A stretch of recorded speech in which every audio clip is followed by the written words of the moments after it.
So I'm in the Tateyama Peaks district. This is in the northern, what's called the Japanese Alps. Tateyama historically was a really notable peak of mountain worship dating back to at least the 10th century or so. Now, then in late 19th century and the early 20th century, the sport of mountaineering came. And quickly, Japanese climbers, fairly elite intellectuals from especially around Tokyo, began climbing too.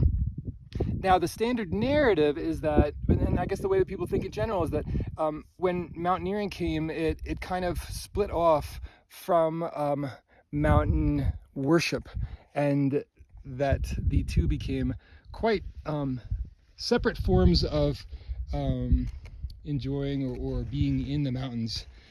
The research that I'm doing now kind of questions that logic and looks at how mountaineers actually relied a lot on the local knowledge of climate, sort of mountain worship communities and hunting communities in the area, and that often involved forms of mountain worship.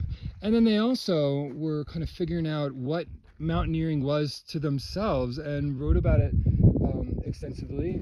And sometimes what they talk about is a sort of a spiritual motivation or kind of revelatory experience that is kind of transcending one above ordinary life. I think that's something that a lot of people feel now when they get into the mountains and natural landscapes.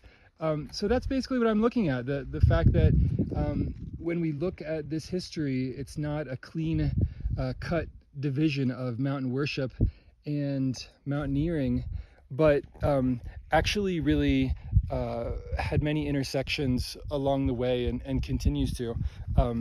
So that's the project, and that's what I'm doing here today. It's kind of a nice place to do research. So stay tuned.